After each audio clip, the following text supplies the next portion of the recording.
Ya hayır ya düzgün ya düzgün vazme mekanı düzgün bavay der mi? Tabii çarpımlarından adme tertele dersim yok. Tertele dersim ya hatta işte opun senler haber çağırım. Gulane hazar ne soğuk hris hot tabi. Tabii tertele ne kadar aynı zamanda tabii dersim kırmanç bir Alevi bir Gökne da dersimde. Tabii vakti Osmanlı'da Selçuklu'daki dersim her zaman çimeninde eee Rınnebi. Tabii Dersim'de katliam bir Hristo oturiste işte ora ver tabii.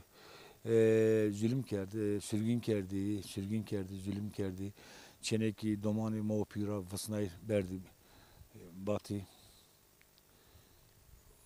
Dersim katliamının Tertelesi'nin 85. yıl dönümüdür. Tabii Tertele bitmedi, katliam bitmedi. Onu da söyleyelim. 1937-38'de Dersim Kürt ve Alevi Rayak mensubu olduğu için vuruldu. Onu da söyleyelim. Selçuklular döneminde de böyle, her dölümde böyle Çimanbaşı gibi görüldü Dersim.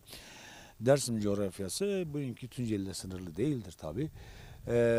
85 5 yıl önce birçok yerde katliamlar yapıldı. Derelaş'te bu düzgün babanın etrafında bile katliamlar yapıldı. Onu buradaki canlı tanıklar mevcuttur. Dersimler kendi yasını tutmuyor, kendine gözyaşı dökmüyor, kendine ağlamıyor. Onu da söyleyeyim, çok acı bir şey. Başkası için gözyaşlarını döküyor ama kendisine gözyaşı dökmüyor. Kendi değerlerimize, ziyaretlerimize, ocaklarımıza, pirlerimize, halkımıza, doğamıza sahip çıkacağız. Aynı zamanda Dersimler 85 yıldır travma içerisinde yaşıyor. Bizim dedelerimiz, nenelerimiz kendi çocuklarına, bizlere, bizim kuşağımıza kendi başında geçen o dramatik ve hazin hikayeleri anlatmadılar. Neden? Çünkü çocuklarımızın psikolojisi bozulur, işte başına bir şey gelir, bilen ne olur diye hep böyle suskun kaldılar. Son dönemlerde bu açığa çıktı. Daha bir Dersim'in sürgün kızları var. Dersim'de birçok aile 2000'e yakın insan batıya sürgün edilmiş, birçok yere sürgün edilmiş. 1947 afından sonra bunlar bir kısmı geri gelmiştir. O Tertele 4 Mayıs 1937 mecliste alınan karardır. Her sene biz bunu lanetliyoruz tabii. Lanetliyoruz.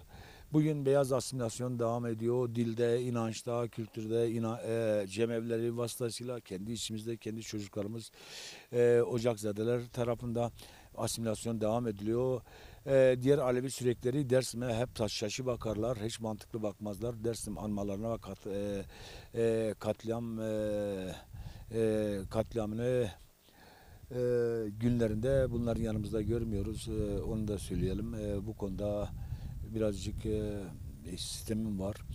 Maalesef bugün Alevi derneklerinde, federasyon, cemevi, dergahlarda, Avrupa'da birçok görev yapan insanlar hepsi bu coğrafyanın çocukları ve rahak mensubu olan evlatlar, pirler, çocukları, anaların çocukları, anaların kızları. Ama maalesef kendi değerlerine sahip çıkmıyorlar. Bunu da belirtelim. Bunu da belirtelim.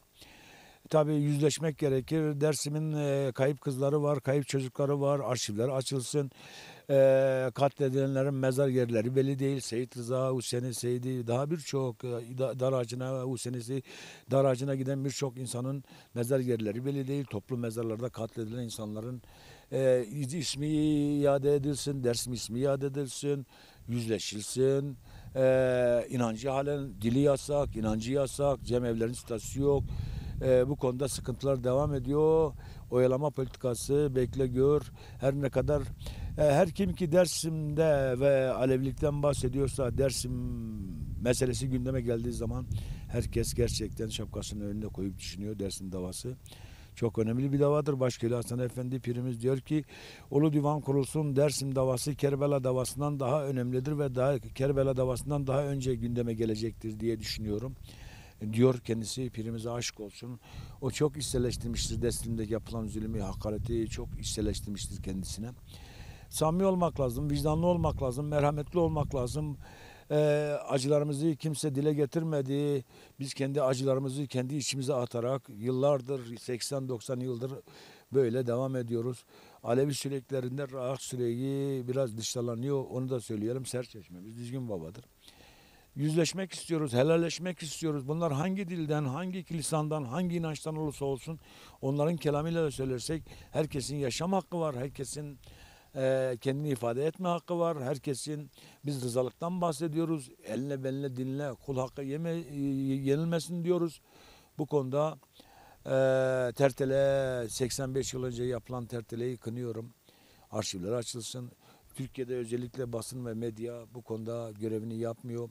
Bugünkü bazı sol anlayışlar 1937'deki o sahte TKP anlayışının aynısıdır.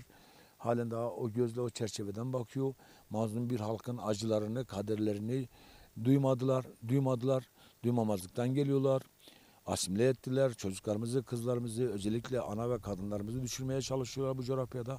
Karşımızda Kalmen var. Kalmen Sır bizim cedimizdir. Aşk olsun, düzgün baba yönünde hürmetle eğiliyorum. Saygı ve sevgilerimi sunuyorum. Bütün zalimleri lanetliyorum. Mazlumlara saygı ve selamlarımı iletiyorum.